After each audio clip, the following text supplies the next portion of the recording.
بسم اللہ الرحمن الرحیم ونحمدہ ونصلی علی تسلیمہ الکریم فاعوذ باللہ من الشیطان الرجیم بسم اللہ الرحمن الرحیم۔ تو آج میری طبیعت تھوڑی سی ٹھیک تھی تو میں نے سوچا چلیں ویورز کے ساتھ کچھ بات کی جائے۔ وعلیکم السلام۔ تو میں نے صبح ایک حدیث پڑھنے کا موقع ملا، اللہ پاک نے مجھے شرف دیا، تو میں نے سوچا اتنی پیاری حدیث کو آپ کے ساتھ بھی شیئر کیا جائے، کیونکہ نیک علم صدقہ جاریہ ہے۔ میں آپ تک پہنچاؤں، آپ کسی تک پہنچائیں، وہ کسی تک پہنچائے، اور یہ صدقہ جاریہ میں شامل ہو جاتا ہے، جو انسان کے مرنے کے بعد بھی اس کے لیے ایصال ثواب کا کام کرتا ہے۔ اور ویسے بھی آج جو حدیث میں آپ کے ساتھ شیئر کرنے جا رہا ہوں وہ ہماری تمام لوگوں کی زندگیوں پر بہت زیادہ اثر انداز ہوتی ہے۔ اس لیے ہمیں چاہیے کہ ایسے علم کو ضرور ایک دوسرے کے ساتھ شیئر کر کے اس سے نیک اعمال سیکھنے چاہیے اور برے اعمالوں سے رکنا چاہیے، کیونکہ یہ جو زندگی ہے یہ تو عارضی زندگی ہے، لیکن ہمارا جو ذی شعور زمانہ ہے وہ اسی چکروں میں پھنس چکا ہے کہ کس کے پاس کتنے پیسے ہیں، پیسے کما لو،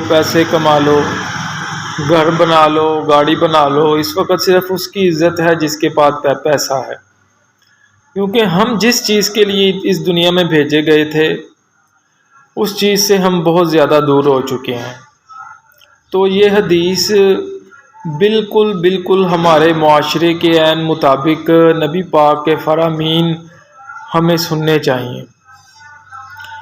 تو آپ کے ساتھ میں حدیث شیئر کرتا ہوں کہ حدیث پاک میں مسلمانوں کے 4 گروہوں کا ذکر ہے، کہ ہوں گے سارے ہی مسلمان، لیکن مسلمانوں کے 4 گروہوں کا ذکر ہے کہ جو جیسے جیسے جنت میں داخل ہوں گے ان کے بارے میں تفصیل سے نبی پاک صلی اللہ علیہ وسلم نے بتایا ہے۔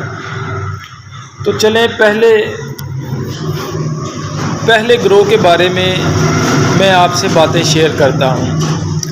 حدیث کے مطابق جو سب سے پہلا گروہ ہے نا، وہ مسلمانوں کا گروہ تو ایسا ہے کہ جنہوں نے اللہ اور رسول کا کلمہ پڑھا، اس کے بعد وہ اللہ کی ہدایت کردہ چیزوں پر اس طرح سے گامزن ہو گئے کہ انہوں نے اللہ کو ایک مانا، نبی پاک کو اس کا رسول، اور اس کے ہر کام جو اللہ نے کیا ہم پر فرض کر دیا تھا اس کو اسی ہی طریقے سے مانا جس طریقے سے ہمارے اللہ پاک نے ہم پر فرض کیا تھا۔ اللہ پاک کی نمازوں کو کبھی نہیں چھوڑا، روزوں کو کبھی نہیں چھوڑا، نیک اعمال کو کبھی نہیں چھوڑا، کبھی کسی کا حق نہیں کھایا، کبھی کوئی گناہ نہیں کیا، اور سب سے جو بڑی بات ہے کہ انہوں نے صرف اللہ ہی کو اپنا مشکل کشا سمجھا، اللہ ہی سے مدد کو طلب کیا، اللہ ہی کو اپنا ہر چیز کا قادر مانا، اللہ پر اپنے ہر چیز کو ڈپینڈڈ کر دیا۔ انہوں نے اس چیز پر ایک پکا ایمان رکھ لیا کہ اللہ کے سوا کوئی عبادت کے لائق نہیں، اللہ جو چاہتا ہے وہی ہوتا ہے، اللہ ہی ہر چیز کا کرنے والا ہے، پوری کائنات کا خالق اور مالک میرا اللہ پاک ہے۔ وہ اس چیز پر اتنا مطمئن اور اتنا قابض ہو گئے کہ جن کے بارے میں نبی پاک نے فرمایا کہ یہ وہ لوگ ہیں جو ڈائریکٹ جنت میں جائیں گے بنا حساب کتاب، کیونکہ وہ اپنے اللہ پاک کے اوپر اس قدر وہ ڈپینڈڈ ہو گئے، وہ اس قدر انہوں نے اللہ کو مانا جس طرح اللہ نے خود کو منوایا تھا اپنے نبی پاک کے ذریعے، انہوں نے اسی طرح سے اللہ کو مانا۔ انہوں نے اللہ کے سوا کسی کو الہ نہیں جانا، انہوں نے یہ نہیں جانا کہ بھائی اللہ کے علاوہ بھی اب کچھ ہے۔ انہوں نے اللہ کے ساتھ اس طرح سے اپنا رشتہ بنا لیا کہ اس کی ہی مانتے چلے گئے۔ اور اس کی آپ کو میں سب سے ایک پیاری مثال یہ دینا چاہتا ہوں کہ دیکھیں اللہ نے قرآن میں فرمایا ہے وہ آتی اللہ وہ آتی الرسول، اللہ اور اس کے رسول کی اطاعت کرو۔ اللہ کو ماننے کا مطلب ہی یہ ہے کہ اللہ کی مانی جائے، اور اللہ کیا ہم سے چاہتا ہے وہ تو ہمارے نبی پاک نے ہمیں بتایا ہے۔ اس لیے وہ اللہ کے ساتھ ایسے کمٹمنٹ میں آئے کہ انہوں نے ہر چیز بھلا دی، انہوں نے اللہ کے ساتھ ایسی لگا لی۔ یہ تو پہلا گروہ ہے کہ جو سیدھا بغیر حساب کتاب جنت میں جانے والا ہے۔ اب دوسرے گروہ کی بات ہو رہی ہے۔ دوسرا گروہ وہ ہے کہ جو کثرت کے ساتھ نیک اعمال کرتا رہا، جو کثرت کے ساتھ نمازیں بھی پڑھتا رہا، روزے بھی رکھتا رہا، سب نیک اعمال کرتا رہا، لیکن کہیں نہ کہیں اس سے کوئی گناہ بھی سرزد ہو گیا، کہیں نہ کہیں اس سے کچھ نمازیں بھی چھوٹ گئیں، کچھ روزے بھی چھوٹ گئے، کچھ نہ کچھ کہیں نہ کہیں وہ مس ہیپ اس سے ہو گیا۔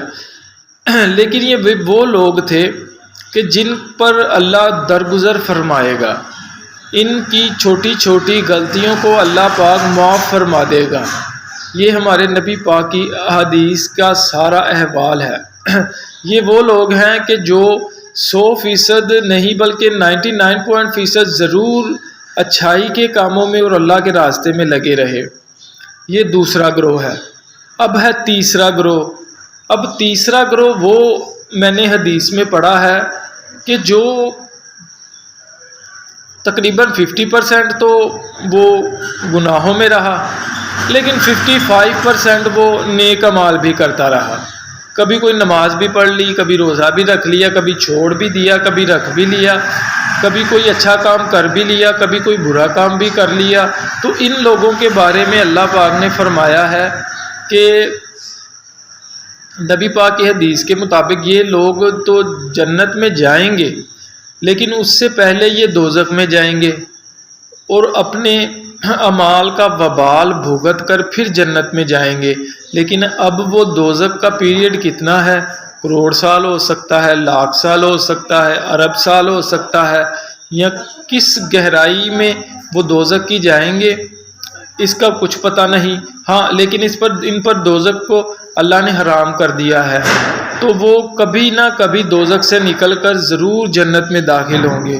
اچھا، اب جو چوتھے نمبر پر جس گروہ کے بارے میں نے پڑھا ہے حدیث کے مطابق، تو میں نے سوچا کہ یار یہ تو آج کے معاشرے کا ایک عام گروہ بن چکا ہے۔ وہ یہ گروہ تھا کہ وہ پردے کو بھی یہ کہے گا کہ یار پردہ نہ کرو تو کیا ہوگا، حرام کھا لو تو کیا ہوگا، جوا کھیل لو تو کیا ہوگا، سود کھا لو تو کیا ہوگا، نماز نہیں پڑھی تو کیا ہوگا، چلو پڑھ بھی لیں گے، اچھا یہ بھی ہو جائے گا تو وہ بھی ہو جائے گا۔ اور جنہوں نے ڈائریکٹ اللہ کے احکامات کو ہوا میں دھجیوں کی طرح اڑا دیا ہے، تو مجھے لگتا ہے آج کا وہ دور سٹارٹ ہو چکا ہے۔ کیوں کہ آج کل آپ کو ایسے لوگوں کی کثرت ملے گی کہ جو آپ کو ان لوگوں کی کثرت ملے گی کہ جو لوگ آج کے دور میں نمازیں بھی پڑھ رہے ہیں لیکن وہ سود بھی کھا رہے ہیں، وہ جھوٹ بھی بول رہے ہیں، وہ ہر قسم کی برائی بھی کر رہے ہیں، لیکن وہ حرام کما کے روزے بھی رکھ رہے ہیں۔ وہ یہ نہیں سوچ رہے کہ یار میں نے حرام کمایا تھا، اس کا میں کیا روزہ رکھوں، اب میں نے حرام کے کپڑے پہنے ہیں، حرام کا کھانا کھایا ہے، اب میں نے یہ کیا ہے، یہ بھی حرام ہے، میرا کام بھی حرام ہے، لیکن وہ اس چیز کی طرف نہیں آ رہے۔ وہ کہہ رہے نہیں جی نہیں، میں نے تو 5 نمازیں بھی پڑھی ہیں، میں نے روزے بھی رکھے ہیں، میں تو سیدھا جی جہنم کو کراس کر کے تو جنت میں جاؤں گا۔ لیکن یہ وہ چوتھا گروہ ہے کہ جس پر اللہ نے ایک بڑا عذاب مسلط کرنا ہے، اور وہ کتنے ارب سال تک کا ہو سکتا ہے اس کا آپ کچھ بھی آئیڈیا نہیں لگا سکتے۔ کیونکہ اگر آپ دیکھ لیں اس وقت کا معاشرہ نہ وہ سود کو گناہ سمجھ رہا ہے، وہ کر رہا ہے، وہ جوئے کو نہیں چھوڑ رہا، وہ حرام کو نہیں چھوڑ رہا، وہ زنا کو نہیں چھوڑ رہا، وہ کسی بھی برائی کو کرنے میں آر محسوس نہیں کر رہا۔ لیکن بس کیا ہے جی، ہم مسلمان ہیں، ہم تو بخشے جائیں گے جی، ہم تو مسلمان ہیں، ہم تو بخشے جائیں گے، لیکن وہ اللہ کے احکامات کو، قرآن کو ہوا میں دھجیوں کی طرح اڑا رہا ہے۔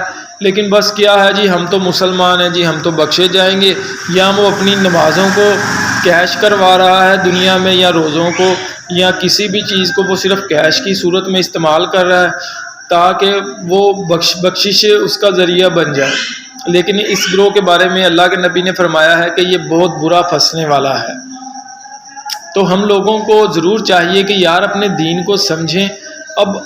اب ہم نے، میں ہوں، آپ ہوں، یا کوئی بھی، ہمیں ایک سیکنڈ کا نہیں پتہ کہ ابھی ہم مر جائیں تو اگلی دنیا میں پہنچ جائیں، لیکن پھر بھی ہم صرف اسی دنیا پر منحصر ہیں۔ تو ہمیں چاہیے کہ دین حق کی طرف آئیں اور دین حق کے ساتھ رہیں۔ السلام۔